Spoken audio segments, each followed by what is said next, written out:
ஒன்று அரசர்கள் அதிகாரம் 1. தாவீதின் முதுமை பருவம். தாவீது அரசர் முதுமை பருவம் அடைந்தார். அத்தள்ளாத வயதில் போர்வைகளால் அவரை போர்த்தியும் அவரால் குளிரை தாங்க இயலவில்லை. எனவே அவருடைய அலுவலர் அவரிடம், அரசே, எம் தலைவராகிய உமக்கென ஓர் இளம் கன்னி பெண்ணை தேடப் போகிறோம். அவள் அரசராகிய உமக்கு தாதியாக இருந்து பணிவிடை புரிவாள். அவள் உமக்கருகில் படுத்து எம் தலைவரும் அரசருமாகிய உமது குளிரை போக்குவாள் என்றனர். அவ்வாறே அவர்கள் இஸ்ரேல் நாடெங்கும் சென்று அழகிய ஓர் இளம் பெண்ணைக்காக தேடி அலைந்து சூனேம் ஊரைச் சார்ந்த அபிசாகு என்பவளை கண்டு அவளை அரசரிடம் அழைத்து வந்தார்கள். பேரழகியான அந்த இளம்பெண் அரசருக்கு தாதியாயிருந்து பணிவிடை புரிந்து வந்தாள். ஆனால் அரசர் அவளோடு கூடி வாழவில்லை. அதோனியா அரசுரிமை நாடல். அகித்து என்பவளிடம் பிறந்தவனான அதோனியா, நானே அரசனாவேன் என்று செருக்குடன் சொல்லிக்கொண்டு தனக்கென தேர் படையையும் குதிரை படையையும் தன்முன் கட்டியம் கூறி செல்ல 50 பேரையும் பயிற்சி செய்து வைத்திருந்தான். நீ ஏன் இப்படி செய்கிறாய் என்று அவன் தந்தை அவனை ஒருபோதும் கண்டித்ததே இல்லை. அவன் அழகு மிக்கவன், அப்சலோமுக்கு பின் பிறந்தவன். அவன் செருயாவின் மகனான யோவாபுடனும் குருவாகிய அபியத்தாருடனும் கூடி ஆலோசனை செய்தான். அவர்கள் அதோனியாவுக்கு துணை நின்றார்கள்.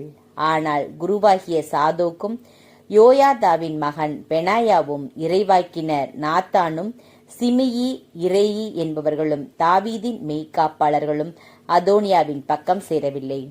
அதன் பிறகு என்ரோகேல் அருகேயுள்ள சோகலேத்து என்ற பாறை மேல் அதோனியா ஆடுகளையும் எருதுகளையும் கொளித்த கன்றுகளையும் பலியிட்டான். அரசனின் மைந்தனான தன் உடன் பிறந்தார் அனைவரையும் அரச அலுவலரான யூதாவைச் சார்ந்த அனைவரையும் அதற்கு அழைத்திருந்தான். ஆனால் அவன் இறைவாக்கினர் நாத்தானையோ பெனாயாவையோ மெய்காப்பாளர்களையோ தன் சகோதரன் சாலமோனையோ அழைக்கவில்லை. சாலமோன் அரசராதல். இப்படி இருக்க நாத்தான் சாலமோனின் தாயான பத்சேபாவிடம், அகித்தின் மகன் அதோனியா அரசனாகிவிட்டான். இது நம் தலைவர் தாவீதுக்கு தெரியாது. நீர் இது பற்றி கேள்விப்படவில்லையா? உம் உயிரையும் உம் மகன் சாலமோன் உயிரையும் காத்துக்கொள்ள நான் உமக்கு ஆலோசனை ஒன்று கூறுகிறேன். உடனே அரசர் தாவீதை போய் பாரும். அவரிடம், என் தலைவரே, என் அரசரே, நீர் உம் அடியாளாகிய எனக்கு உம் மகன் சாலமோன் எனக்கு பின் ஆட்சியை ஏற்று என் அரியணையில் அமர்வான் என்று ஆணையிட்டு கூறவில்லையா? அப்படியாயின் அதோனியா அரசனாகியிருப்பது எப்படி என்று கேளும். அங்கு நீர் அரசரோடு பேசிக் கொண்டிருக்கையில் நானும் உமக்கு பின் வருகிறேன். வந்து நீர் பேசியவற்றை உறுதிப்படுத்துகிறேன் என்றார். அவ்வாறே பத்சேபா பள்ளியறையில் இருந்த வயது முதிர்ந்த அரசரை பார்க்க சென்றார். அங்கே சூனேமை சார்ந்த அபிசாகு அவருக்கு பணிவிடை செய்து கொண்டிருந்தாள். பத்சேபா அரசரை தாழ்பணிந்து வணங்க, அரசர் என்ன வேண்டும் என்று கேட்டார்.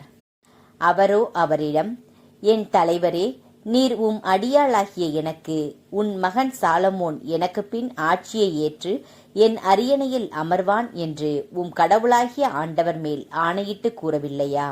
ஆனால் என் தலைவராகிய அரசரே, இதோ உமக்கு தெரியாமலே அதோனியா அரசனாகிவிட்டான். அவன் மிகுதியான எருதுகளையும் கொழுத்த கன்றுகளையும் ஆடுகளையும் பலியிட்டிருக்கிறான்.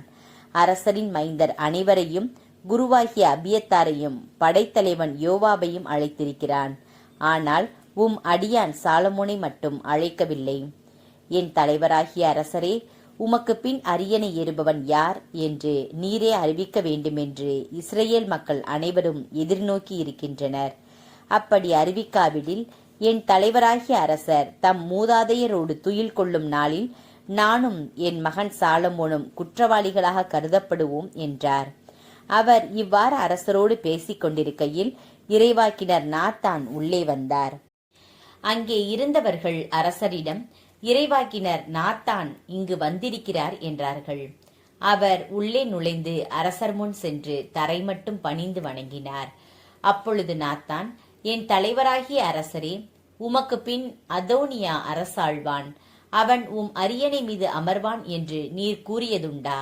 ஏனெனில் அதோனியா இன்று இங்கிருந்து போய் மிகுதியான எருதுகளையும் கொழுத்த கன்றுகளையும் ஆடுகளையும் பலியிட்டிருக்கிறான். அரசரின் மைந்தர் அனைவரையும் படைத்தலைவராகிய யோவாபையும் குருவாகிய அபியத்தாரையும் அதற்கு அழைத்திருக்கிறான். அவர்கள் அவனோடு உண்டு குடித்து அரசர் அதோனியா வாழ்க என்று முழங்கிக் கொண்டிருக்கிறார்கள். ஆனால் அடியானாகிய என்னையும் குரு சாதோக்கையும் யோயாதாவின் மகன் பெனாயாவையும் அடியான் சாலமோனையும் அவன் அழைக்கவில்லை. என் தலைவரும் அரசருமாகிய உமக்கு பின் அரியணையில் யார் அமர வேண்டும் என்று அடியேனுக்கு இதுவரை நீர் தெரிவிக்கவில்லை. அவ்வாறிருக்க இவையெல்லாம் என் தலைவராகிய அரசரது சொற்படி நடந்திருக்க கூடுமோ என்று கேட்டார். அப்பொழுது தாவீது அரசர் மறுமொழியாக, பத்சேபாவை என் முன்னே வரவழையுங்கள் என்றார். அவரும் அரசரிடம் வந்து அவர் முன்னிலையில் நின்றார். அரசர், எல்லா துன்பங்களினின்றும் என் உயிரை காத்த வாழும் ஆண்டவர் மேல் ஆணை, உன் மகன் சாலமோன் எனக்கு பின் ஆட்சியை ஏற்று என் அரியணையில் எனக்கு பதிலாக அமர்வான் என்று இஸ்ரேலின் கடவுளாகிய ஆண்டவர் மேல் ஆணையிட்டு முன்பு நான் சொன்னதை இன்று நான் செய்து முடிப்பேன் என்றார். அப்பொழுது பத்சேபா முகம் தரையில் பட தாழ்ந்து அரசரை வணங்கி, என் தலைவராகிய தாவீது அரசர் நீடூழி வாழ்க என்றார். தாவீது அரசர் குரு சாதோக்கையும் இறைவாக்கினர் நாத்தானையும் யோயாதாவின் மகன் பெனாயாவையும் என்னிடம் அழைத்து வாருங்கள் என்றார். அவ்வாறே அவர்கள் அரசன் முன் வந்தமர்ந்தார்கள்.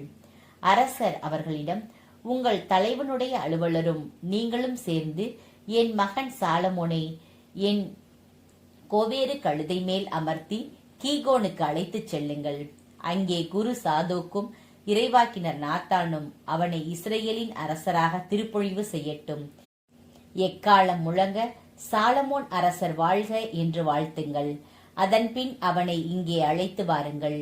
அவன் வந்து என் அரியணையில் அமர்ந்து எனக்கு பதிலாக அரசாழ்வான். இஸ்ரேல் மீதும் யூதாவின் மீதும் அவனை தலைவனாக நியமிக்கிறேன் என்றார். யோயாதாவின் மகன் பெனாயா அரசருக்கு மறுமொழியாக, அப்படியே ஆகுக. என் தலைவரான அரசரின் ஆண்டவராகிய கடவுள் நீர் சொன்னதை உறுதிப்படுத்துவாராக. ஆண்டவர் என் தலைவரான அரசருடன் இருந்தது போல் சாலமோனுடன் இருப்பாராக.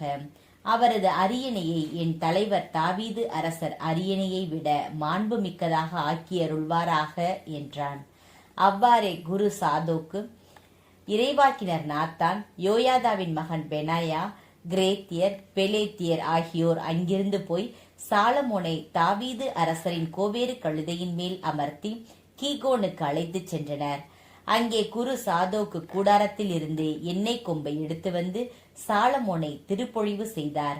அப்பொழுது எக்காலம் முழங்க எல்லா மக்களும் சாலமோன் அரசர் வாழ்க என்றனர். எல்லா மக்களும் தாரை ஊதிக்கொண்டு மிகுந்த அக்களிப்போடும் ஆர்ப்பரிப்போடும் அவர் பின்னால் சென்றனர். அவர்கள் எழுப்பிய பேரொளியால் நிலமே நடுங்கிற்று. அதோனியாவும் அவனோடு இருந்த அனைத்து விருந்தினரும் உண்டு முடித்த வேளையில் இப்பேரொளி அவர்கள் காதுக்கு எட்டியது. எக்கால ஒளி காதில் விழவே யோவாபு, நகரில் ஏன் இத்துணை ஆரவாரம் என்று வினவினார். அவர் பேசிக் கொண்டிருக்கும் போது குரு அபியத்தார் மகன் யோனத்தான் அங்கு வந்தான். அதோனியா, உள்ளே வா, நீ திறமை மிக்கவன், நல்ல செய்தியே கொண்டு வருவாய் என்றான். யோனத்தான் அதோனியாவிடம் கூறியது, அதுதான் இல்லை. நம் தலைவராகிய அரசர் தாவீது சாலமோனை அரசராக்கி விட்டார். குரு சாதோக்கு, இறைவாக்கினர் நாத்தான், யோயாதாவின் மகன் பெனாயா, கிரேத்தியர், பெலேத்தியர் ஆகியோரை அவனோடு அனுப்பிவிட்டார். அவர்கள் அவனை அரசரின் கோவேறு கழுதை மேல் அமர்த்தினர். குரு சாதோக்கும் இறைவாக்கினர் நாத்தானும் அவனை கீகோனில் அரசராக திருப்பொழிவு செய்துவிட்டனர். பிறகு அங்கிருந்து அக்களிப்போடு அவனை அழைத்து வந்துள்ளனர். எனவேதான் நகரில் இத்துணை ஆரவாரம். நீங்கள் கேட்டது அந்த இறைச்சல்தான்.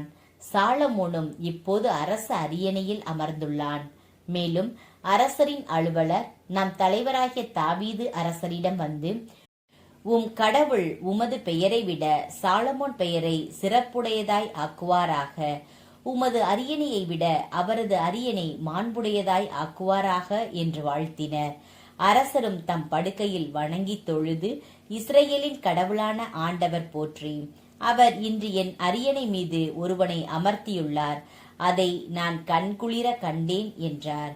உடனே அதோனியாவின் விருந்தினர் அனைவரும் அச்சமுற்று எழுந்து மூளைக்கு ஒருவராக ஓட்டம் பிடித்தனர்.